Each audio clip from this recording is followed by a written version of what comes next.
But besides hope, Singapore tomorrow must also have a bigger heart. Care and compassion for the needy and elderly, but also a largeness of spirit, a generosity, a magnanimity to those who are around us. It reflects a sort of people we are and the values which we hold dear. We've for a long time recognized the importance of taking care of the less fortunate members of society. We've worked hard to build an inclusive society and enabled everyone to enjoy the fruits of progress, especially the weak and the elderly and the disabled, through housing, through education, through healthcare, heavily subsidized and widely available. But especially and most fundamentally, through growth, prosperity, which has created jobs and improved lives for all. Over the last decades, new needs have emerged. Society has become stretched out, somewhat stratified. We get pressure of globalization. So we've addressed these new social needs with new programs: workfare, comcare, additional housing grants, special housing grants. So many schemes, so many ways to help. But the objective is targeted to uplift Singaporeans who need help. And in this year's budget, we made a major shift with an inclusive budget, with significant initiatives for the elderly, like the silver housing bonus, for the low and middle income, like the GST vouchers, for the disabled, like daycare activity centers. We're not just spending more, but we're setting a new strategic direction for Singapore and laying the basis for stronger social safety nets, which will stand the test of the next couple of decades, because we are striking a new balance in our social compact. What you must do as individuals, as families, and what the state will help you to do so that we can advance together. And what we've started in the budget, we will build on in the years to come. But I would like, as always, to have a caution, have a care. 3 cautions. First, inclusiveness doesn't just mean more good things from the state or falling from heaven. All benefits have to be paid for. People say you're rich, you have reserves. We are already relying on reserves, spending part of the returns from investing these reserves. It's what Ministry of Finance calls NIRC, Net Investment Returns Contributions. It's an item in the budget. When you invest the money, every year it grows, you take a bit of that growth, or half of that growth, and we use it for our spending. And it's helped us fund many new programs and still balance our budget without having to push up taxes sharply. So last year, to FY 2011, from reserves, we got $8 billion to spend. We got more money from the reserves to spend than we got by collecting personal income taxes. And I think it's 4 times as much as we got from COEs. So it's not a small amount of money. It's 1/7 of our expenditures every year comes from our reserves. So we are already drawing on this. So if the reserves grow, you may get more. If the reserves don't, well, we will have to live with less. But we have to draw from the reserves in a sustainable way so that it stays there and you can continue to have money there year after year. We can't just spend everything on ourselves. We have a responsibility to the future, to the next generation. And we have to husband these reserves so that the next generation won't say, my grandparents, they spent it all. If we look ahead, the state is bound to spend more on social services. We are aging, medical science is progressing. Every year, the demands will increase, and these demands will have to be partially met from the state. So social spending will go up. In many countries, the politicians champion social spending. but they pretend that it doesn't cost the taxpayers anything. Even in Singapore, sometimes people tell you, doesn't matter, that's just a social investment. Since it's an investment, it'll look after itself. But let me tell you the truth. As our social spending increases significantly, sooner or later, our taxes must go up. Not immediately, but if you're talking about 20 years, certainly within that 20 years, whoever is the government will at some point have to raise taxes, because the spending will have to be done and the spending will have to be paid for. And I hope that the government of the day will have the gumption to do that, and the population of the day will have the good sense to support that. So that's the first caveat. Nothing falls from heaven. The second message is social safety nets have to be coupled with self-reliance and resilience. We have to want to do the best for ourselves. People have to be motivated to make the effort, to strive, not just to queue up and get something from the state.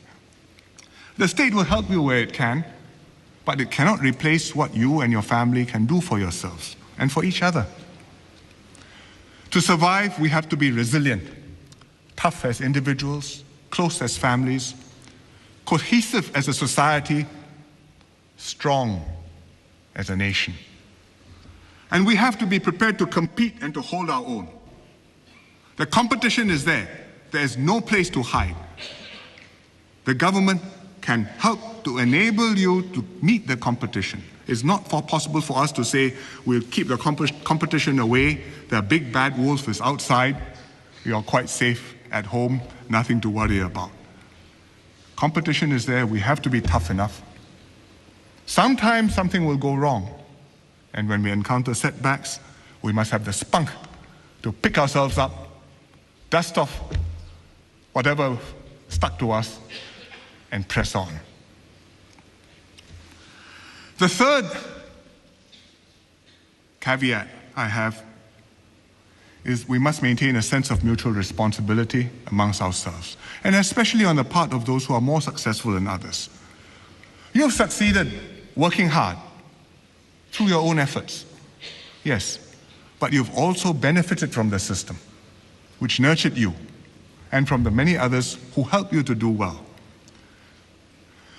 President Obama in America said this recently. He got flamed because it got politicized. He says, Obama said, if you succeed, it's not because of yourself. But this is exactly what he meant.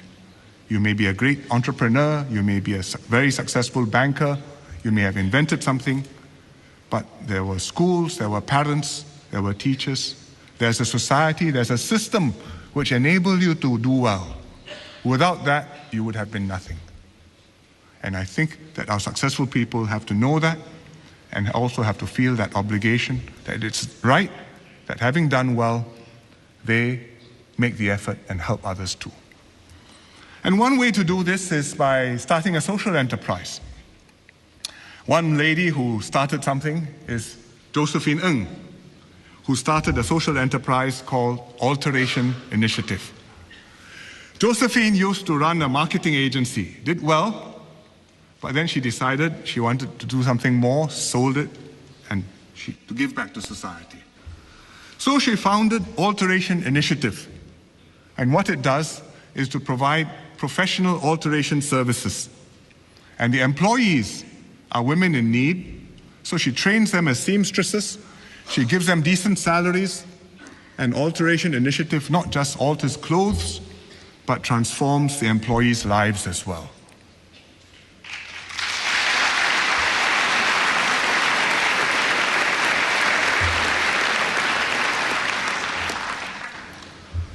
Besides social welfare, another aspect of having a big heart is very important. And that is knowing how to treat one another on this little island of ours. We've built a harmonious society by being big-hearted. We treat our fellow citizens with respect. We accommodate the practices and the beliefs and the customs of different races and religions. We We share our void decks for Malay weddings, Chinese funerals, other ceremonies. There's a spirit of give and take, mutual accommodation. We're all in this same country together. And indeed, I think most Singaporeans are generous by nature. You read many heartwarming stories and thank you letters in the Straits Times forum. Taxi driver returns a handbag left in his taxi. Old lady fell down. Stranger came, picked her up, helped her cross the road, go home.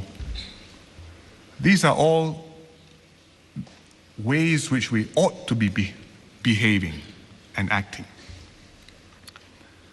More people are donating to charitable causes. Young people particularly are passionate over causes beyond themselves. I met a bunch of youth leaders recently over tea, and I was very cheered by the experience, just as you heard Lawrence Wong talk about it earlier. Because they were engaged, they were positive, they were doing something about it, not just talking about it, and they could see how their efforts were making society better. One of them was Tok King Ling. She's a youth volunteer, and she leads overseas youth expeditions. She topped her class in Nanyang Poly. Now she's pursuing a social work degree in NUS. And I think she will make an outstanding social worker because her passion is there. Farhan Firdaus, another active youth volunteer, he founded Voluntarius, which is an organization which brings youths together to do good work. For example, cycling to raise money for disadvantaged kids. And there are many more stories like that. But I would be less than honest if I didn't tell you that there are also some troubling signs which we can all see. Residents reserving public roads outside their houses to park their own cars. They don't use tissue paper. They use dustbins, they use flower pots, and then they use the dustbins and flower pots to fight one another once in a while.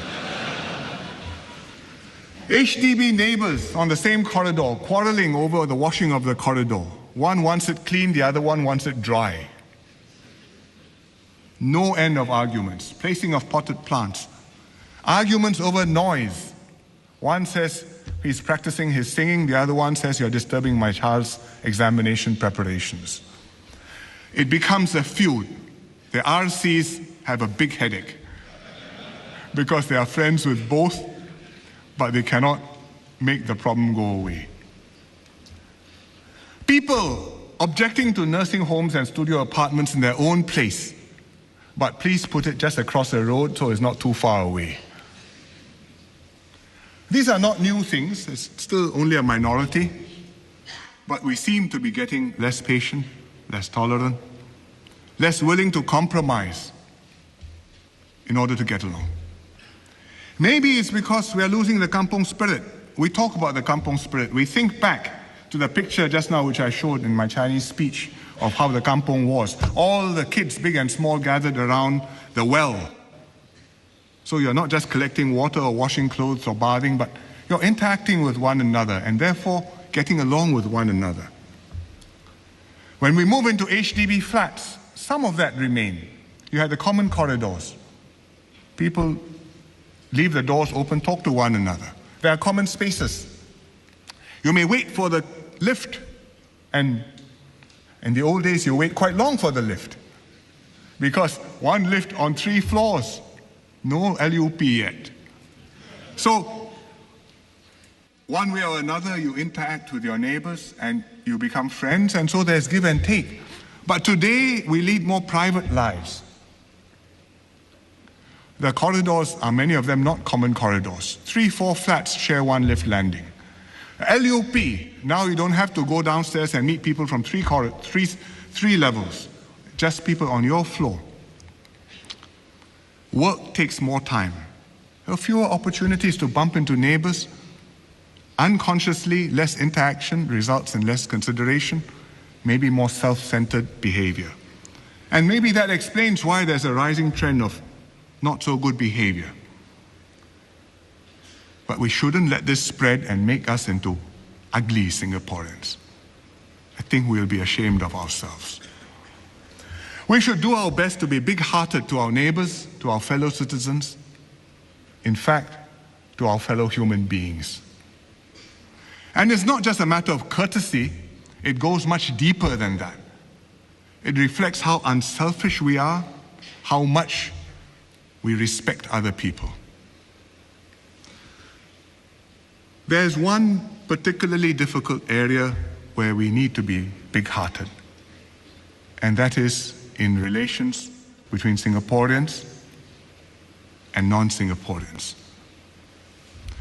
I think most Singaporeans understand the need for immigrants, for foreign workers, and accept them. But many Singaporeans have concerns because the influx has caused some real problems, and I completely understand this. And I think it's fair enough for people to express concern or to disagree with our immigration trends or oppose our immigration policies. That's part of the democratic debate. But I'm worried by some of the nasty views which are expressed, especially online and especially anonymously, which brings out the worst in people. When a foreigner says or does something wrong, especially to Singaporean, the response is overwhelming. But when a Singaporean does something wrong, which I think we all have to admit once in a while does happen, very often the behavior is uncriticized. And when a foreigner does a good deed, very often that goes unnoticed. I give you some examples from the internet. Sun Xu became famous. NUS student made an angry blog post, offensive. He was roundly and rightly chastised and punished by NUS.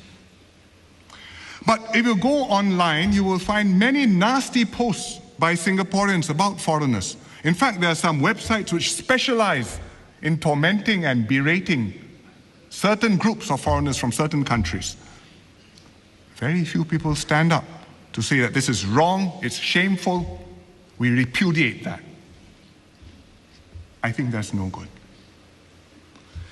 You look at incidents on buses.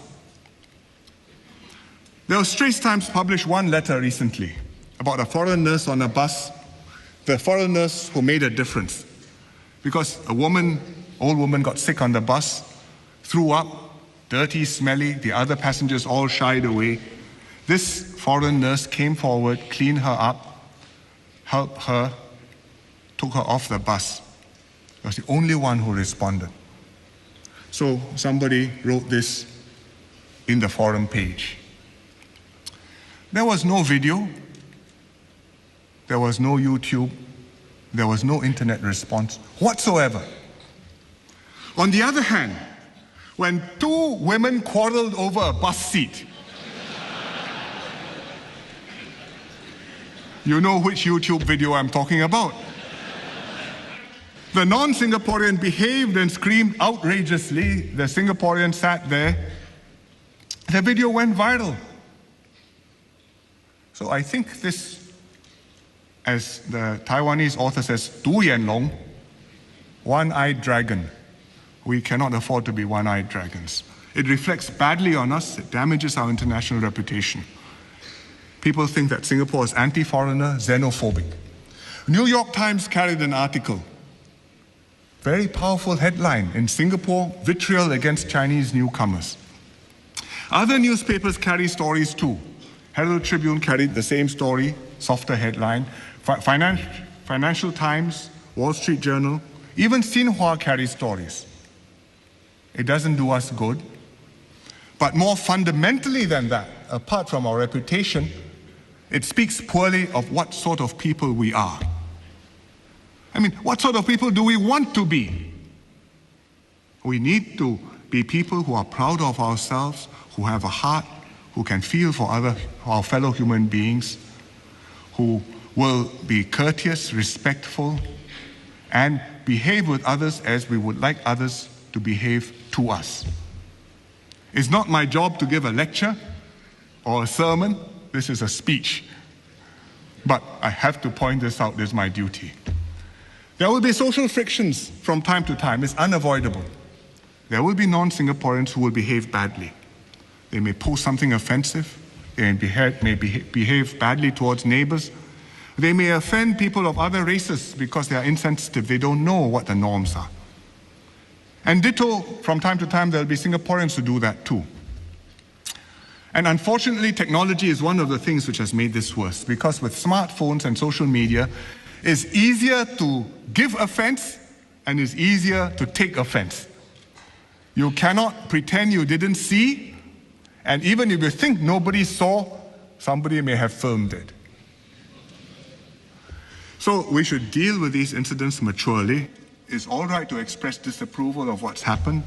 It's necessary even.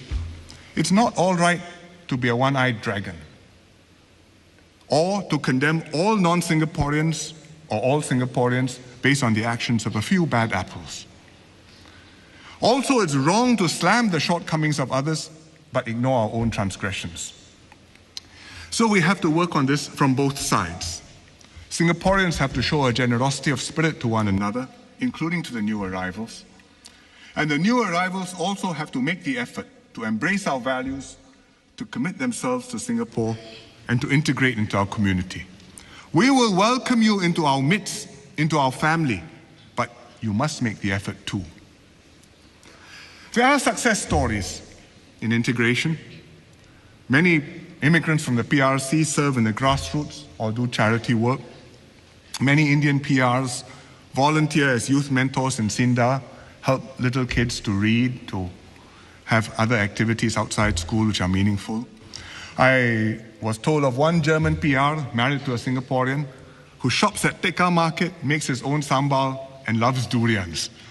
So I think he qualifies as an honorary Singaporean. But one story in particular caught my eye, and it's of a Vietnamese girl called Leha Tan Mai, who's here today. She came to Singapore when she was 15 years old, didn't speak English, on a scholarship. She went to school, she had difficulty adjusting because of language, but also because school was taught differently here and in Vietnam. But she went on to Temasek JC, things improved. Her classmates welcomed her, helped her to integrate. By the time she went to SMU, she was so localized that if you didn't know her name, you wouldn't know she came from somewhere else. So her fellow students elected her to become the International Student Secretary of the SMU Students Association. And her job was to lead efforts to encourage other international students to integrate with the locals and to learn more about one another's cultures. So here she is. This is not quite our culture, but nevertheless, there's Leha Tan Mai in the middle, jumping highest of all.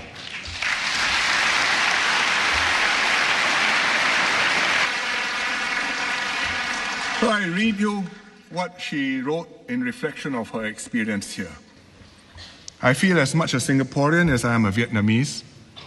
I have come to love the hawker food, the Singapore River that I jog along, the fireworks every National Day on the magnificent background of Singapore's skyline, the shopping malls a few streets down the road, the cinemas where I spend many nights watching movies, the schools I attend, and most importantly, the friendships I've made. The friendships I have made. So it's ultimately up to us how big-hearted we want to be. We may be a small island. We cannot be small-minded. We cannot just be a prosperous and successful country. We've also got to be a caring, a generous, a decent people. People who are gracious and warm towards one another as well as towards others. And that's the best way to ensure that tomorrow Singapore will have a bigger heart.